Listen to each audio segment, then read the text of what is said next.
It is soup season, or it's gonna be soup season soon, depending what the weather is doing where you are. And red peppers were on sale this week, so I wanna show you my red pepper soup recipe.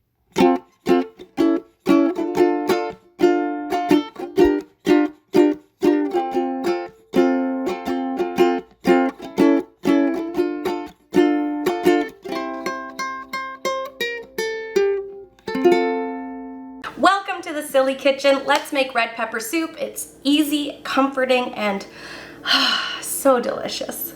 I am simply starting with about 6 red bell peppers and cutting them off of the core, getting the seeds out and any of that little white skin on the inside. Keep them nice and chunky. And we're also going to use 2 onions, maybe 1 onion depending the size.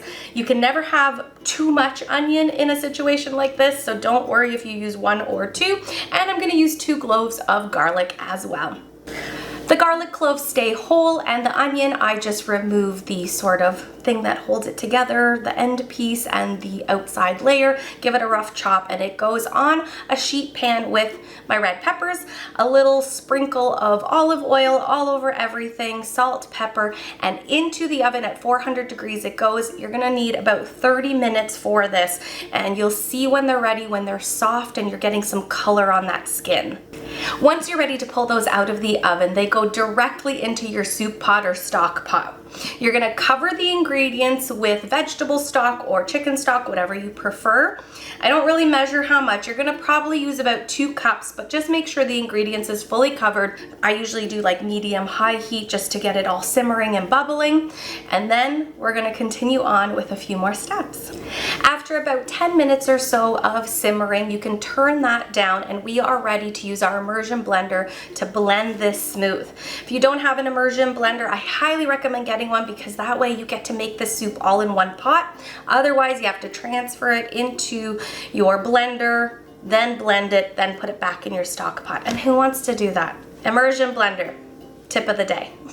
Now, even though we seasoned with salt and pepper when we put these in the oven to roast, taste it and see if it needs more. Usually, in my opinion, a little more salt and pepper does definitely go a long way. The other thing you can do is add red pepper flakes or chili flakes to give this soup a little heat. That is optional. Now, once you got all of that nice and smooth and seasoned, here's another option for you. You can eat it the way it is, or you can add a little bit of creaminess to it. A lot of people love heavy cream in their soups.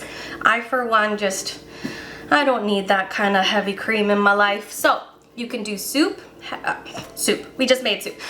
You can do heavy cream if you love that stuff. You can do milk, or what I like to do is a couple tablespoons of sour cream or Greek yogurt to give it a little bit of that creaminess in the soup, but not adding too many calories.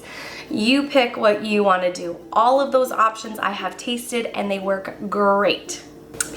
To finish it off, when you put it in your bowl, a little dollop of sour cream, if that's what you've used in the recipe, works lovely as just a little addition. And croutons are always a good idea too. Now, I would also recommend cheese. Cheese on top of soup and croutons is just a beautiful thing. And let me finish off by giving you one more tip. This recipe typically will give you 4 servings, maybe 5, depending if you're using it as lunch or just as an appetizer. But I usually double that recipe. I will do 2 sheet pans, 12 red peppers, yada, yada, yada. You know how to double. And then that way, I've done all the work, I've turned on the oven, I've done all that stuff. And then I have extra soup that I can put into these little containers that I use over and over and over again. And they are freezer safe so that when I want some red pepper soup and I don't want to make them, or red peppers are too expensive, I take it out of the freezer and into my pot it goes, heat it up, and in an instant I have homemade soup. So double up your batches if you love soup like I do. Thank you so much for tuning in to another episode of The Silly Kitchen. I hope soup season treats you well this year. I know I am going to have lots more soup recipes coming your way. Till next time.